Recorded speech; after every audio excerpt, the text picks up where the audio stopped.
Shalom a todos, como é que vocês estão? Eu estou bem. Sejam todos bem-vindos à nossa máxima da Mishnah 7, do Pirkei Avot, a ética dos pais, né? A ética do Sinai é o livro que nós estamos estudando, da editora Sefer, e essas máximas aqui do Pirkei Avot são máximas dos sábios sem discussão. Mishnah por Mishnah, nós estamos explorando e tentando trazer para o nosso dia a dia. Então vamos já pegar aqui a nossa aguinha e vamos fazer a bênção do dia. Baruch atah Adonai Eloheinu melech haolam shekol nihiyat bidvaro.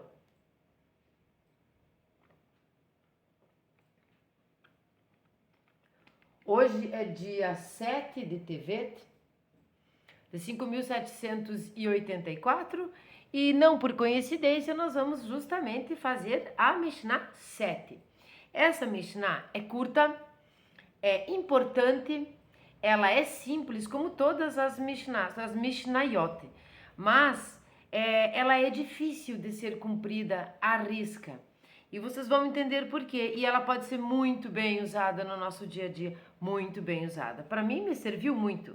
Na verdade, todas as Mishnayot que eu venho fazendo desde que começou esse livro, eu tenho sentido assim o chapéu servir.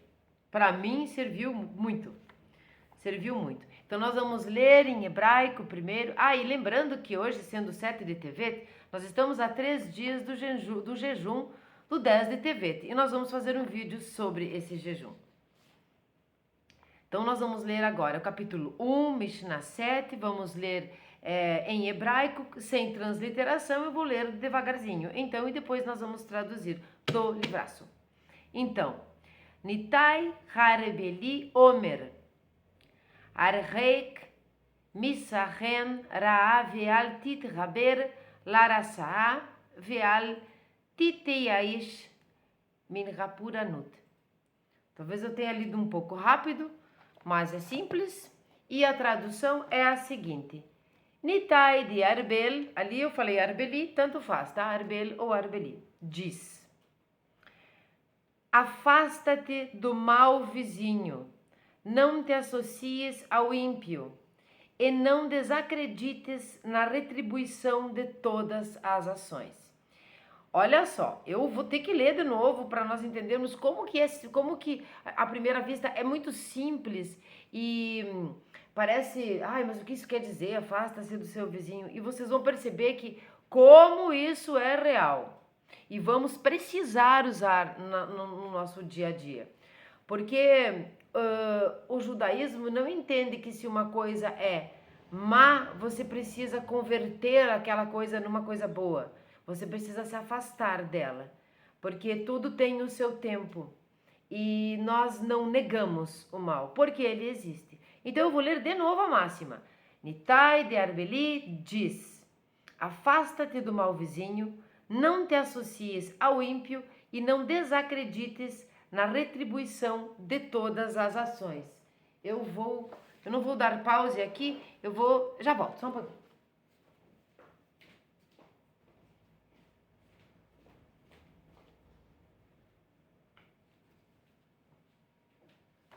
Me desculpem, mas eu tive que, porque eu esqueci de trazer perto de mim o livro das bênçãos, que nós fizemos ontem, o livro das bênçãos, porque eu quero já de antemão, antes de ler a Mishnah, mostrar para vocês que o parágrafo anterior ao começo das preces, quer dizer, o último parágrafo das nossas bênçãos matinais, que nós já fizemos, tá? O último parágrafo das bênçãos, e daí depois a gente dá a tzedakah, né, na caixinha, lembra que eu expliquei? E começamos as preces. O último parágrafo diz o seguinte: seja a tua vontade, Aducai, meu Deus e Deus de meus pais, proteger-me hoje e todo dia dos homens insolentes e do despudor, de um homem perverso, de uma má companhia, de um mau vizinho e de uma má ocorrência, de um olho mau, de uma língua maliciosa, da difamação do falso testemunho, do ódio dos homens, de acusações caluniosas, da morte não natural, das severas doenças, do infortúnio, do adversário destrutivo, de um julgamento severo, de um oponente implacável e da destruição do Guerrinon. Eu li inteiro o parágrafo para não ficar solto, por isso, assim como são os versículos, a gente não deve ler as coisas soltas, mas para vocês perceberem que neste último parágrafo diz respeito a bênçãos da manhã, onde diz para nos afastar de um mau vizinho. Então nós vamos ver agora a Mishnah. Vamos ler a Mishnah. Yehoshua ben Perachia, lembram? Mishnah 6. Nos advertiu para pensarmos 2 vezes antes de julgar que uma pessoa seja má. Quer dizer, lembram? Tem aquele ato que ocorreu, que aconteceu, dentro do direito dos homens, ele pode ter uma pena, mas nós não temos que julgar uma pessoa que nós conhecemos, por exemplo, há anos. Eu dei o exemplo do meu amigo, julgar por um único motivo. Nós não devemos, porque a grosso modo, lato sensu, todo mundo tem alguma coisa boa, não é mesmo? Quem somos nós para dizer que uma pessoa é totalmente má? Não negando que a maldade existe. Agora, Nitai de Arbel, este outro sábio, da Mishnah 7, examina um aspecto mais realista da situação. Na vida, encontramos pessoas que são más, inquestionavelmente más, sem sombra de dúvida. Esse tipo de pensamento, esse tipo de colocação, de se colocar num assunto do judaísmo, me encanta muito.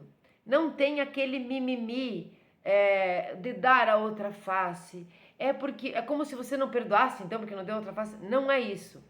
Mas nós precisamos entender que quando nós falamos de equilíbrio, se existem as coisas boas, quem vai as equilibrar? É o mal. Com quem nós queremos andar? Do lado do mal ou do lado do bem? Vamos converter o mal ou vamos nos afastar dele? Então, o judaísmo é muito realista nisso, e eu acho isso extremamente importante, porque aqui no mundo de SA é um mundo físico, onde nós precisamos utilizar todas as ferramentas que Hashem nos deu. Então, inquestionavelmente, mas sem sombra de dúvida. Sabe aquela pessoa que é má mesmo? Não tem jeito. Pelo menos não é você que vai dar o jeito. Quando você descobrir que seu vizinho é iníquo, mantenha-se distante dele. Entenderam? E é tão forte isso que não precisa olhar de maneira particular, de maneira esotérica aqui. Você pode perceber isso no dia a dia. Estamos falando do vizinho, aquele que está ao lado, tá? De um lado ou do outro lado, o vizinho. O efeito da associação com o mal é frequentemente fatal. O que a Mishnah está rejeitando é a ingenuidade idealista que se recusa a crer que existam mesmo pessoas más, e o otimismo ingênuo de que, mesmo se alguns são momentaneamente iníquos, nós poderemos emendá-los em pouco tempo. Bom, sabe aquelas máximas meio ridículas que a gente costuma falar? Daquelas mulheres, eu não sei dizer a máxima, mas geralmente eles fazem essa brincadeirinha com mulheres, mas serve para homens e mulheres. Que você acha que pode mudar o seu cônjuge. Que você acha que ele vai mudar, ou ela vai mudar. É um caco, é uma porcaria. Inclusive, todo mundo já avisou, mas você continua com ela, ou você continua com ele, porque você julga que pode mudar a pessoa. Isso é uma coisa simplesmente de um jeito de ser. Mas aqui nós estamos falando de maldade, tá? De maldade. De vizinho. Bom, quando a proximidade do mal afeta você diretamente em sua vida pessoal e emocional, então a discrição é a melhor política. Ponha distância entre você e seu vizinho malvado. Vocês já tiveram um vizinho malvado? Vocês têm um vizinho malvado? Vocês já detectaram que era um vizinho malvado? Pois é. O sacrifício pode ser grande, bem grande, né? Porque se até vizinho tinha que se dar todo mundo bem. Um querer o crescimento do outro, não é? O Talmud sabe que precisamos de companheirismo ou morte. Olha que forte isso. O homem é um ser social que não consegue existir sem amigos, sem sociedade e bom companheirismo. Aqui não é quantidade, tá? Não precisa ter 500 amigos. Não é isso. E nem ficar nas baladas, mas é um bom companheirismo, é uma vida social média, alguns amigos que você possa trocar ideia, estudar e tal. No entanto, o preço pode ser alto demais, até mesmo pelo companheirismo, pois pode requerer uma vida sem princípios, uma existência sem a Torá. É melhor não ter amigos do que se associar com os iníquos.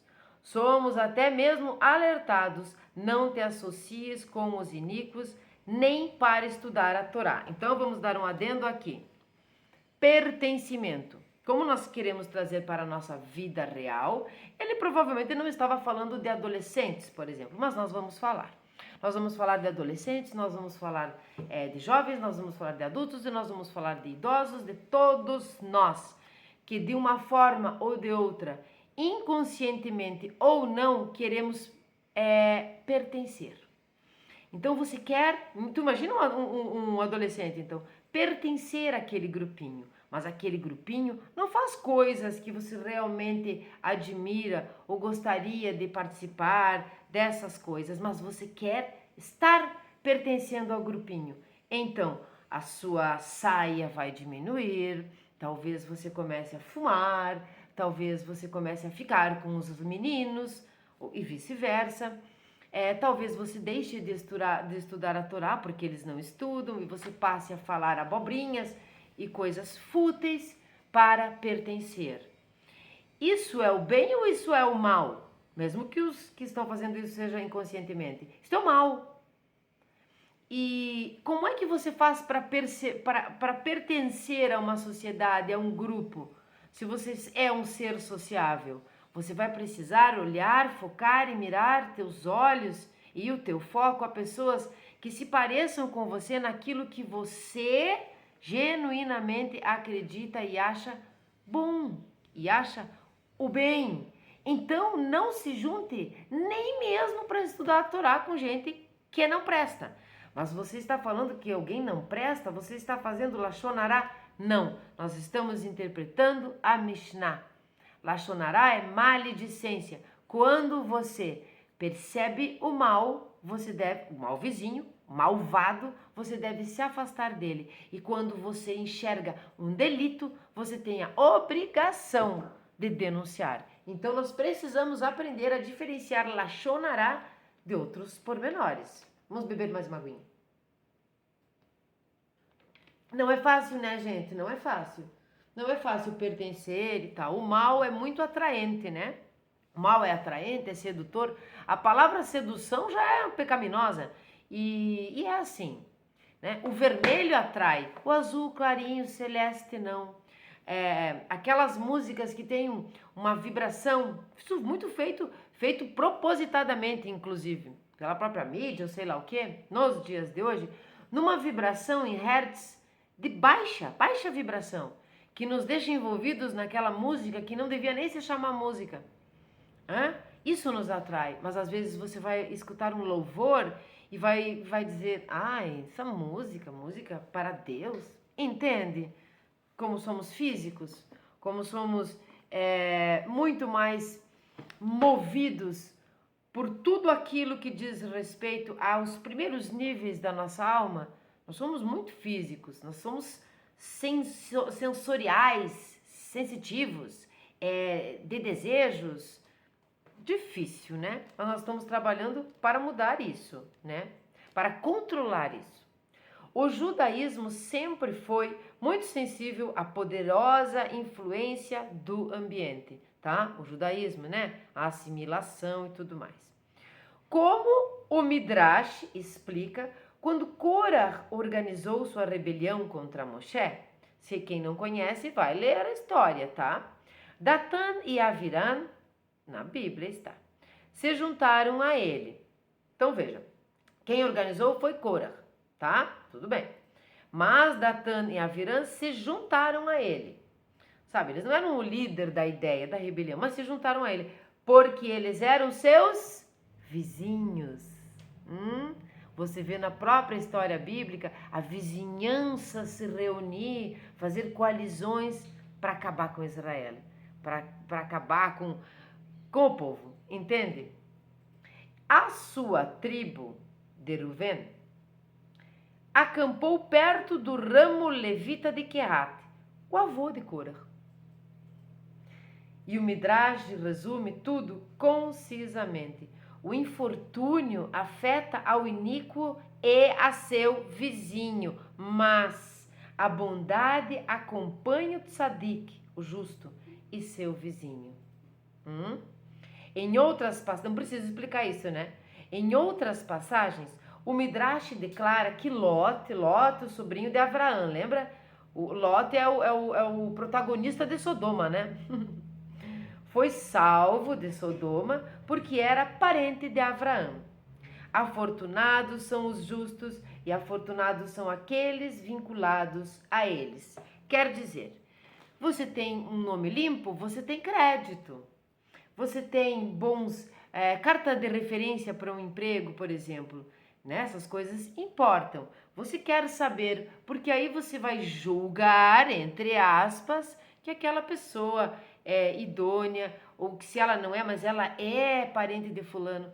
Quem aí tem filhos, e os filhos já trouxeram amigos, ou falaram sobre algum amiguinho dentro de casa, quem de vocês não perguntou assim pro seu filho, fulano, mas esse aí é filho de quem? Qual é o nome? Qual é o sobrenome? Hein? Esse tipo de mico que a gente passa, eu passei quando era jovem, provavelmente vou fazer para minha filha passar, ou já passou, sei lá. Mas a gente pergunta, porque eram nos perguntado isso, mas de quem que é filho? Qual é o nome? Qual é o sobrenome? Aí o pai e a mãe conhecem, quando você diz quem é, se é que você sabe quem é. A maioria das vezes a gente não faz a mínima ideia quem é o nome do pai do nosso amigo, nós não estamos nem aí. Né? Aí ele vai fazer a associação, é filho de fulano, são pessoas boas, idôneas, tá? Isso é assim até os dias de hoje. Bom, vou ler essa partezinha de novo. Afortunados são os justos e afortunados são aqueles vinculados a ele. Lot foi tratado de maneira diferente só porque era sobrinho de Abraão. E Abraão que tinha o mérito. E reciprocamente, 250 pessoas pereceram junto com Corah, somente porque se juntaram a ele. O infortúnio afeta aos iníquos e aqueles ligados a ele. Você está lá numa situação, o iníquo é o seu amigo. O seu amigo não vale muita coisa nesses dias daqui, tá? Porque não estamos julgando se ele vale ou não. Ele faz umas coisinhas bem erradas assim e você está junto. Quem aí acha que quando for para julgá-lo, que quando for para puni-lo, seja a autoridade, seja a sociedade, vai olhar para o iníquo e dizer, coitadinho do outro, estava junto, não devia.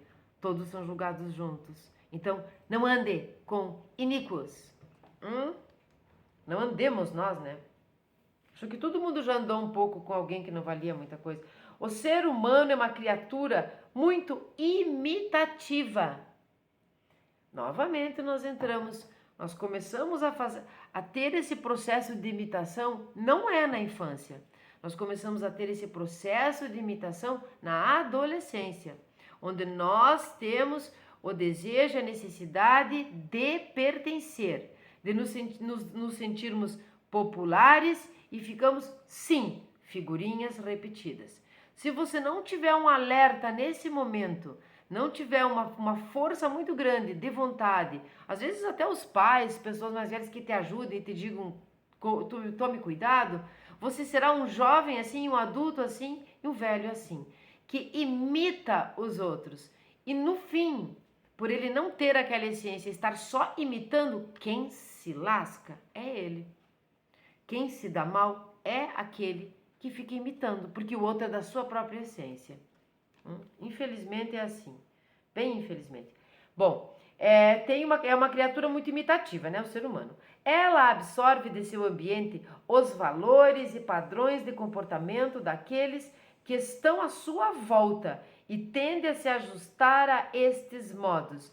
Então, nada melhor do que você ter à sua volta pessoas decentes, pessoas idôneas, pessoas que estudam a Torá, pessoas que têm um determinado recato, e aí você vai imitar o quê? Imitar coisas boas.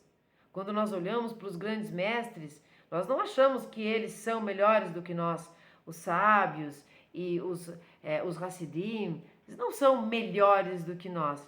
Mas quando nós olhamos para eles e queremos entender tanto quanto eles, além de estudar, nós vamos fazer o quê? Nós vamos seguir o exemplo deles, assim como nós seguimos o exemplo dos patriarcas. Essa é uma imitação positiva da nossa parte. Ao mesmo tempo em que temos uma obrigação permanente de tentar aperfeiçoar e orientar aqueles em torno de nós, devemos, ao fazer tal esforço, avaliar a situação realisticamente. Quando eu dou ênfase sobre a adolescência, por que eu dou ênfase sobre a adolescência? Porque nós tentamos mudar pessoas de várias idades. A gente faz isso. Uma hora ou outra você tentou mudar alguém. Ninguém muda ninguém, a pessoa precisa querer que isso aconteça. Mas quando a pessoa não é um adulto com tudo formado, com todos os seus conceitos, ele já tem tudo formado na sua cabeça e ele está crescendo, seja hormonalmente, intelectualmente, emocionalmente, ele é um adolescente. Esse é o momento. Esse é o momento de você ajudá-lo a manter, ou melhor, a plantar raiz forte, raiz duradoura, né? É como o alicerce de uma casa. Se as vigas forem boas, se o alicerce mesmo, os pilares da casa forem fortes, talvez o vento leve o telhado, mas ele não levanta a casa, né? Não sai voando a casa. Bom, vamos lá. Ao mesmo tempo em que eu tenho que ler um pedacinho que ficou, porque senão, né, eu me perco aqui. Ao mesmo tempo em que temos uma obrigação permanente de tentar aperfeiçoar, é uma obrigação, tá? Uma mitzvah, e orientar aqueles em torno de nós, devemos, ao fazer tal esforço, avaliar a situação realisticamente. Suponha que você observe o seu vizinho violando o Shabat, né? Então você viu ele violando o Shabat, comendo comida não kasher ou envolvido em práticas impróprias nos negócios. Isso é muito importante no judaísmo, né? Aquela história dos negócios tem que ser não só bom para os dois lados, mas ele precisa ser idôneo, tá? Ele precisa ser correto, justo, tá? Você decide ser útil, certo de que conseguirá mudá-lo e ensinar a ele o modo correto de viver. Lê do engano, né, gente? 2 tipos de relacionamento têm probabilidade de ocorrer aqui, sendo um bem diferente do outro. Se ele desejar aprender e ser seu companheiro, permita que ele busque por você.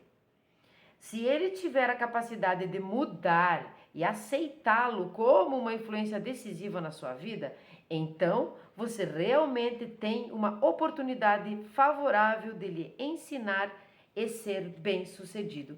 Essa parte aqui, eu vou tentar explicar uma coisa. Eu espero que me compreendam bem, que essa é uma máxima muito conhecida e muito repetida em todas as religiões e em todos os centros esotéricos ou filosóficos, que é: quando o discípulo está pronto, o mestre aparece. Não é assim que o judaísmo vê. Não é exatamente assim que eu vejo. Vamos tomar uma água. Pensem comigo, porque obviamente que eu posso estar errada. E vocês têm a chance de comentar embaixo no vídeo o que pensam sobre isso. Quando o discípulo está pronto, o mestre aparece. Bom, o mestre aparece quando o discípulo está pronto, não é mesmo? Mas ele está pronto Quando? Será que não é o momento que ele está pronto para receber o ensinamento, ele busca o mestre e lá está o mestre à sua espera? Então ele aparece? É como se os mestres estivessem sempre de olho nos discípulos, esperando que o discípulo o busque. Aí sim a frase tem a ver, você está pronto, o mestre aparece. Talvez você busque e ele não se mostre. Talvez você busque e ele não se mostre. Espere que você esteja preparado e aí ele se mostra. Então não é ele aparece do nada, como é que ele está pronto? Ele vem se preparando. Isso é muito mais realista. É assim que eu vejo. Mas se não houver uma centelha de receptividade da parte dele e você tiver de ir até ele na esperança de ensiná-lo, não dará certo. Entende? Então eu sou um mestre, eu quero ensinar fulano que estou vendo que está fazendo coisas erradas, eu quero ensinar, mas ele não é receptivo. Ele não está pronto e ele não quer. Então eu vou dar com os burros na água. Então nesse sentido. Entende? Bom, é mais provável que você aprenda os modos dele do que a recíproca. Isso aqui é bem importante. Quando a gente, por exemplo, vai ensinar alguém ou vai ensinar, ensinar. Não sei se a gente tem condições de ensinar alguma coisa para alguém, mas acho que de alguma coisa a gente tem.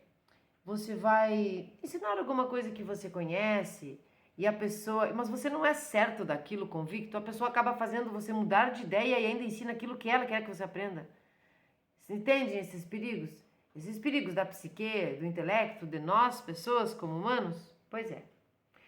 Ordenaram a Ageu, essa é boa, é uma história. Ordenaram a Ageu, o profeta, que reunisse os Coanim. Lembram, né? Cohen, sacerdote, Coanim, sacerdotes. Ele perguntasse: se um homem tiver em seu bolso carne santificada, prestem atenção, e tocar com ela em pão, vinho, óleo ou outro alimento, eles ficarão também santificados? E os sacerdotes responderam que não. Então disse Ageu, o profeta: se alguém que é impuro por um cadáver tocar qualquer destes alimentos, ele ficará imundo? Tá, a palavra está imundo aqui, tá? Seria impuro. E os Coanim responderam: ficará impuro.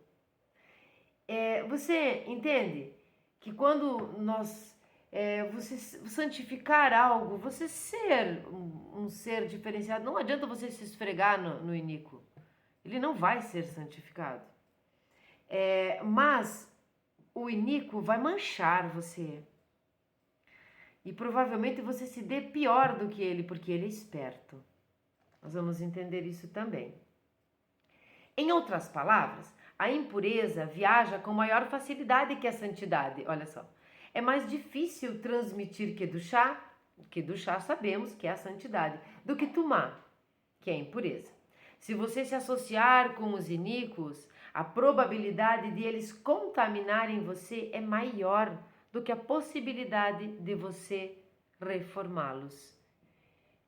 Já aconteceu com vocês isso? Pensem friamente no nosso dia a dia. Quantas e quantas vezes isso acontece? Você se suja em vez de limpar o outro. Então, se nós não podemos com aquilo, nós precisamos nos afastar. Entende? Nos afastar. Próximo subtítulo dentro da Mishnah, que é uma Mishnah curta, e não desacredites na retribuição de todas as ações. Nunca perca a emuná sobre as coisas boas que você faz, mesmo que pareça que não está tendo resposta. Frequentemente, o sucesso dos perversos os faz parecerem atraentes. Lembra que eu disse? Infelizmente, porque eles têm sucesso, né? Muitas vezes. Você sabe que seu vizinho é iníquo, malvado mesmo. Eu sei que é malvado. Ele está enganando nos negócios, mas está prosperando. Você pode ficar tentado a fazer o mesmo. Poxa, também quero, né? Não, diz a Mishnah. Não, entendeu? Não desacredites na retribuição de todas as ações. Quer dizer, todas as ações. A punição virá. Não se junte a ele. Se nós estamos aqui e acreditamos não só na punição, na causa e consequência neste mundo, mas no mundo vindouro, mas no entendimento pós-vida, então não se junte a ele. Porque as suas ações vão ser olhadas, vão ser punidas ou não, né? E as dele também. Não se junte a ele.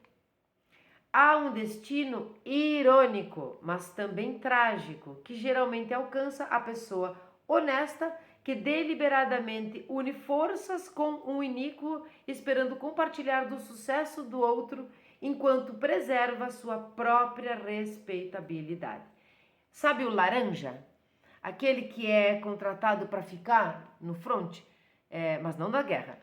Aquele que é contratado para, por exemplo, levar a droga até o comprador, mas o traficante está lá, resguardado, protegido.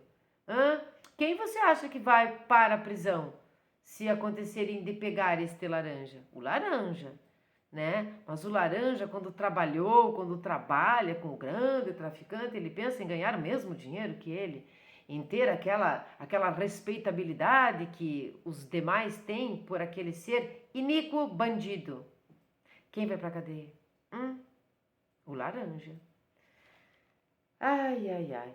Quando o dia de ajuste de contas finalmente chegar, o inescrupuloso é esperto o suficiente para escapar, enquanto você, o amador, é deixado para enfrentar as consequências. Sim, é sempre o honrado quem paga o pato. Olha, a gente vê isso no dia, a gente vê isso nos desenhos animados, a gente vê isso em tudo que é canto. Em tudo que é canto. Você dá o seu nome porque você tem crédito e a pessoa é realmente 171, como a gente chama, estelionatário, tipo que não quer pagar mesmo, e você dá o seu nome, você suja o seu nome e ele fica numa boa. Esse tipo de coisa é muito comum. Quando eu falei aqui dos desenhos, porque a gente já falou várias vezes de animações, também temos que cuidar muito bem o que as crianças assistem. Sempre tem um vilão muito esperto, né?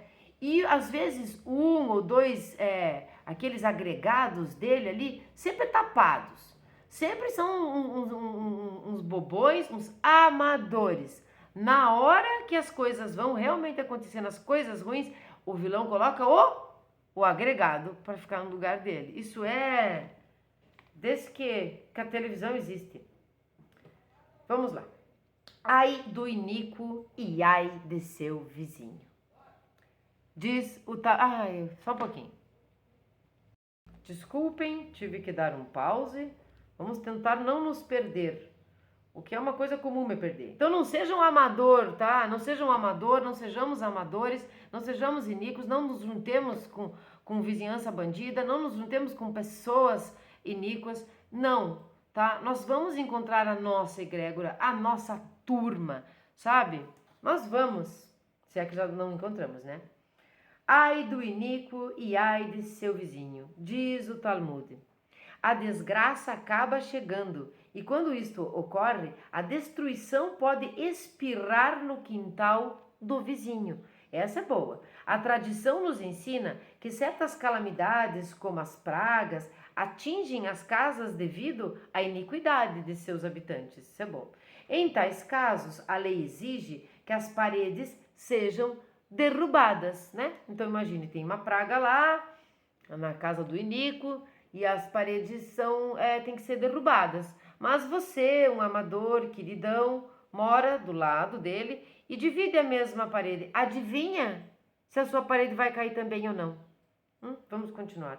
Mas se isto suceder com o seu vizinho e a sua casa for contígua à dele, olha só, então a sua parede haverá de cair também. Ai do iníquo e ai de seu vizinho. Às vezes o vizinho é o iníquo, né, gente? Essa parte da nossa Mishnah significa literalmente: não te desesperes por não ver chegar a punição. Isto pode significar: não descartes a possibilidade de sua chegada. aqui, eu vou ler novamente essa frase e dizer que a frase como está deve ser interpretada um pouco diferente, porque nós não podemos, não queremos e não vamos desejar o mal para ninguém. Então a frase diz: não te desesperes por não ver chegar a punição. Você não tem que se desesperar ou deixar de desesperar. Eu não concordo com esta frase aqui. Você precisa desejar o bem e se afastar. Não se desesperar porque a punição não veio. E a gente vê também no dia a dia muitas pessoas: nossa, olha aquele lá, fez isso, fez aquilo, fez aquele outro e só tem sucesso na sua vida, mas ele vai ver, um dia ele vai... Não é da nossa alçada.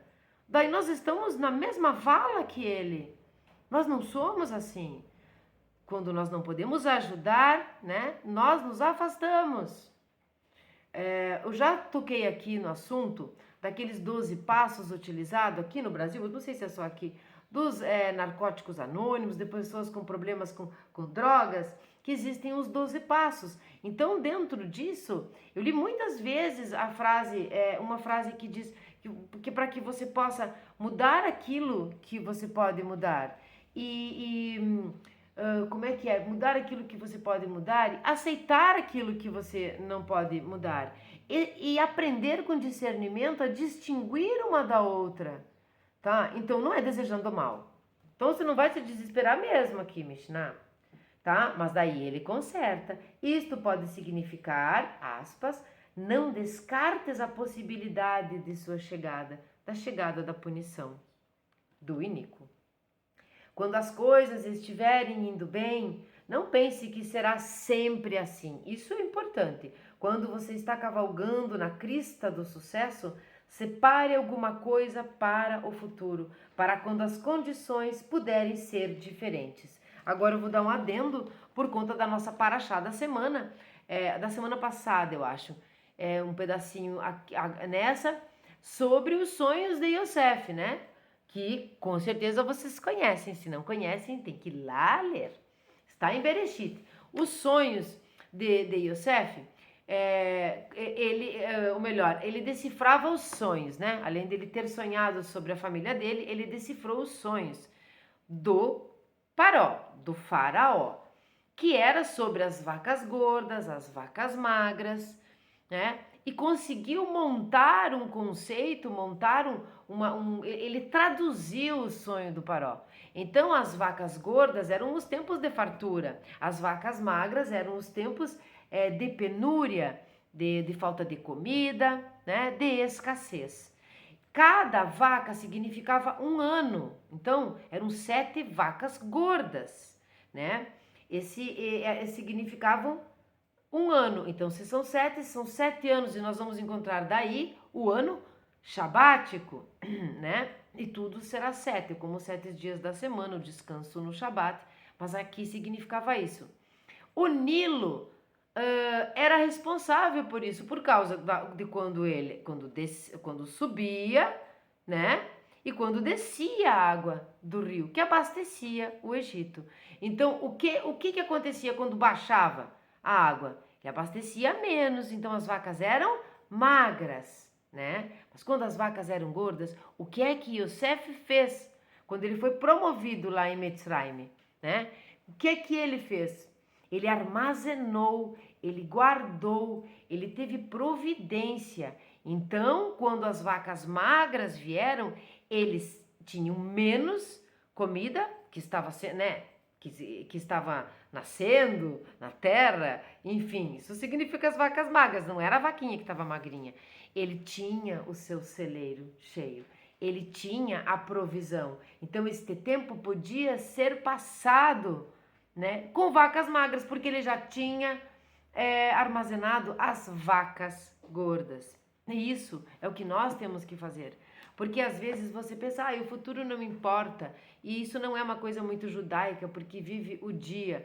Não, nós precisamos viver o dia de hoje, pensar no dia de amanhã e honrar o dia de ontem. Então, todos os 3 tempos precisam ser com um foco, com uma determinação. Não é um oba-oba. Tem as vacas gordas? Segura, guarda. Passa todo o tempo das vacas magras sem problemas. E aí ela passa e volta às vacas gordas. E esses sonhos é muito interessante. O que ele fez é muito interessante porque ele fez toda a terra crescer. Todo o entorno. Ele salvou o Egito. Né? Salvou. Yosef. Bom, por outro lado... Aí também tem outra. Não coloque qualquer 10 reais no seu bolso e se ache bem grandão, porque é o ego falando com você. Tá? Então, por favor, sempre imagine que se você subiu, a sua tendência agora é descer. Se você desceu, a sua tendência agora é subir. Por isso nós falamos que depois da tempestade vem a bonança. Então, o que é que nós temos que fazer? Nos manter quando estivermos em cima, com os pés no chão, né? Bem alicerçados. E quando nós estivermos embaixo, se nós tivemos antes ficado com os pés no chão, nós vamos ter o que comer enquanto nós estivermos lá embaixo. Senão nós não vamos ter. Até que espere subir de novo. Vocês entenderam, né? Eu fiz um pouco de confusão, mas vocês entenderam. Por outro lado, quando as coisas forem mal e tudo parecer cinzento, lembre-se de que há dias mais claros adiante. É o que nós dizemos, né? Depois de uma noite vem um dia. Então, essas máximas meio mínimas, elas são muito confortáveis e são úteis para o nosso dia. Quando você estiver muito triste, aprendeu a fazer as bênçãos, estiver muito curvado, aprendeu a fazer os o que fiquei fofinho, aprendeu as bênçãos e tal, você vai ver que sempre tem uma solução para tudo. Então tenha fé. Tenha fé no Todo-Poderoso. Não te desesperes por causa do sofrimento. Não perca a esperança diante da tirania das condições prevalecentes. Momentos de grande alegria e períodos de desgraças escuras podem ser experimentadas com comedimento, pois tudo é efêmero e transitório. Nossos dias são como a sombra que passa, tanto os júbilos como o sofrimento bem cedo terão passado. Entende? Tudo é efêmero, tudo é transitório, então o sofrimento também. Essa parte aqui, essa parte do cedo terão passado, quando eu li pela primeira vez, veio na minha cabeça a história do anel, né? Então, o anel do rei Davi, Shelomo, um anel, alguma coisa escrita no anel que pudesse fazê-lo ficar triste, que pudesse fazê-lo, ficar alegre, ora triste, alegre, mudar a sua condição. Então, o Urives, o que achou? O que ele gravou no anel? Isto também passará. Então, quando o Shelomo estava se achando melhor que todo mundo, muito bam, ele olhava para aquele anel, porque ele tem que servir para os dois lados, gente, isto é cabalístico. Olhava e disse, isto também passará. Então, menos, vamos trabalhar esse ego aí.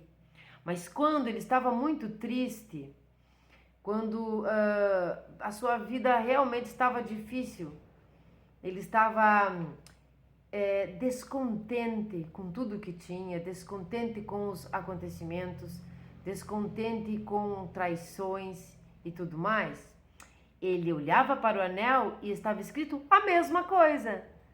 Isto também passará. Então, eu li no começo, cheguei até aqui e me veio Shelomo. E eu pensei, nossa, é isso, é Shelomo, é essa parte. E aí eu fui ler o último parágrafo. E agora vocês vão entender. Certa vez, eu não tinha lido quando pensei no Shelomo. Certa vez, o rei David solicitou a seu joalheiro, aqui tá bonito, aqui tá joalheiro, que desenhasse um artigo que fosse simultaneamente útil e ornamental. Incapaz de decidir a respeito de algo adequado, o joalheiro consultou Shelomo, que lhe disse para fazer um anel e inscrever nele as palavras, isto também passará. Não deem muita importância para como a história é contada, porque são muitos tipos de se chegar no mesmo lugar, não é uma cronologia perfeita nas coisas, é um anel, tá? Isso também passará. Quando as coisas estiverem indo bem, o anel iria evitar que o rei ficasse excessivamente confiante, né? Ia evitar, botar ele na cadeirinha de pensar. E quando a desgraça o atingisse, contemplaria a inscrição e se daria conta de que isto também passaria. Quando eu li, eu disse, nossa, olha só, o livro estava dizendo exatamente o que eu pensei. Nossa, eu já sabia, eu sei, eu entendi. Eu lembrei de Shelomó antes de ler sobre Shelomó. Olha só, mas que grandiosa, Sharon. E aí o que é que está me faltando? O anel. Isto também passará. Por quê? Porque não existe ninguém que saiba tudo e nem ninguém que saiba tão pouco. Nós já sabemos disso, que não possa ajudar alguém, não é mesmo? Shelomó, isso também passará. Então, quando você achar que sabe demais, que tá bam, comprou todas as coisas, tá cheio de dinheiro, cheio de saúde, cheio de mulheres, né? Como Shelomó, lembre-se que isso passará. E quando você lembrar que isso passará, antes de você se achar o bam, você equilibra as coisas, né? E provê a sua vida com as vacas gordas. Porque quando for o contrário, você estiver muito depressivo, sabendo que você também morre, né? Sabendo que a juventude passa, sabendo que as oportunidades passam e você precisava ter aproveitado quando estava no bam, agora você vai ler novamente o anel. Isso também passará. E vai ficar feliz de novo. Em uma palavra, não leve as penúrias ao coração e não deixe que o sucesso lhe suba a cabeça. Esta foi a Mishnah 7 do dia 7 de Tevet, 3 dias antes do jejum do dia 10 de Tevet. Então, qual é a mensagem para nós aqui? A mensagem para nós aqui é: não tente modificar ou arrumar justificativas quando você detecta a malvadeza, quando você detecta a maldade no seu vizinho. Afaste-se dele, mesmo que isso seja difícil, mesmo que você queira pertencer, não encurte o tamanho da sua saia, porque todas estão usando. São coisas do dia a dia que parecem ser simples e que, isso aí é tão fácil de fazer. Não é. Todos os dias nós estamos sendo influenciados por pessoas, influenciados por moda, influenciados por mídia, influenciados por tudo à nossa volta. Você olha e tem um monte de gente indo para um lado e bem pouquinhas pessoas indo para o outro. A nossa tendência natural, porque somos físicos, tá? O difícil aqui é justamente o que nós viemos fazer, consertar os desejos, o exagero, tá? Que os primeiros níveis da alma têm, que é essa vida na matéria.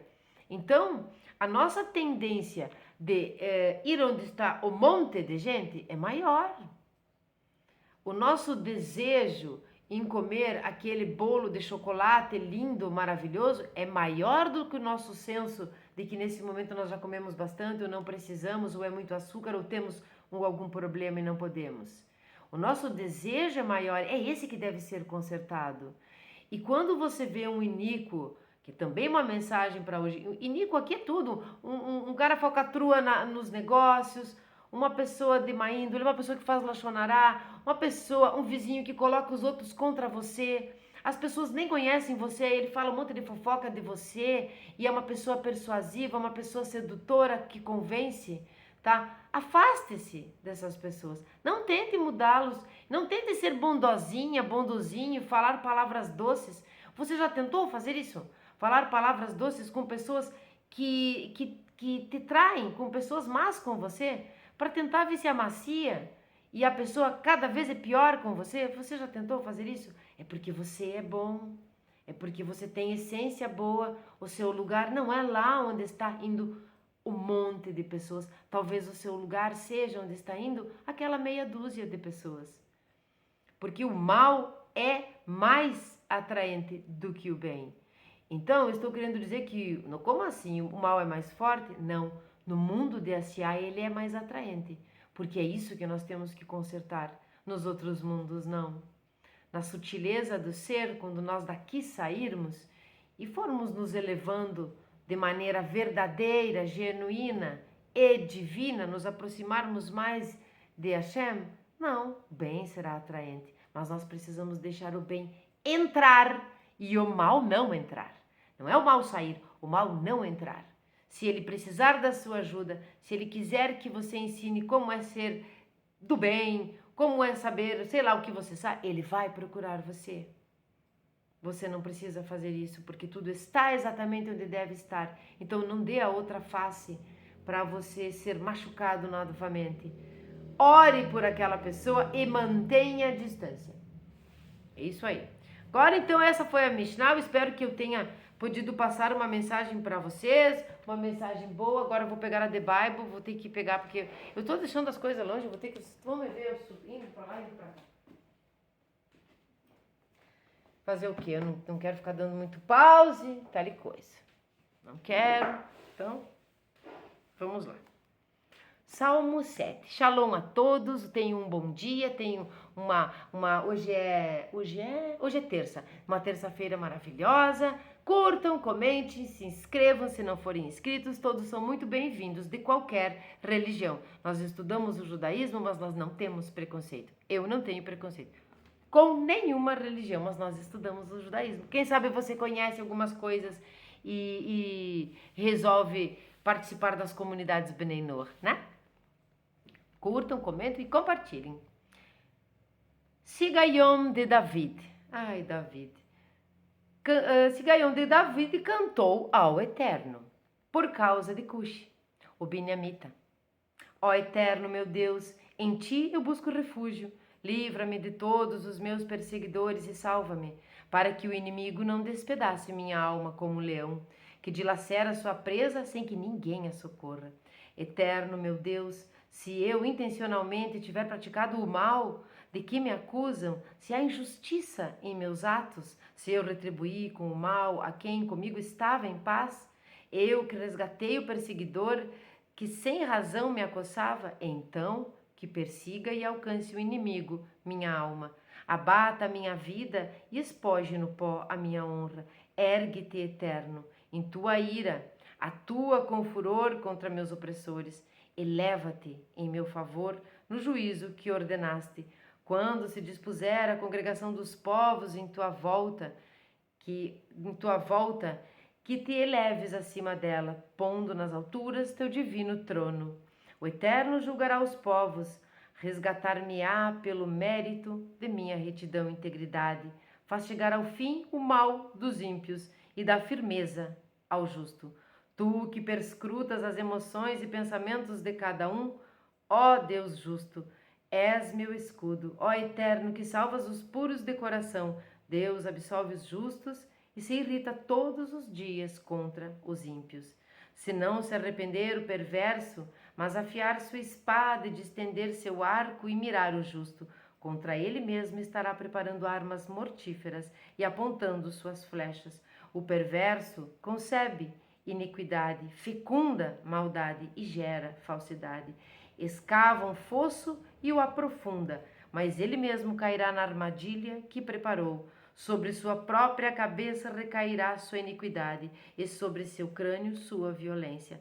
Darei graças ao Eterno por sua justiça, e cantarei um louvor ao nome do Eterno, o Altíssimo. Pareceu um salmo preparado para a Mishnah de hoje, não pareceu? Então, shalom a todos. Se você chegou até o fim desse vídeo, escreve amém para mim, para eu saber que você chegou até o fim. Um grande beijo e tchau.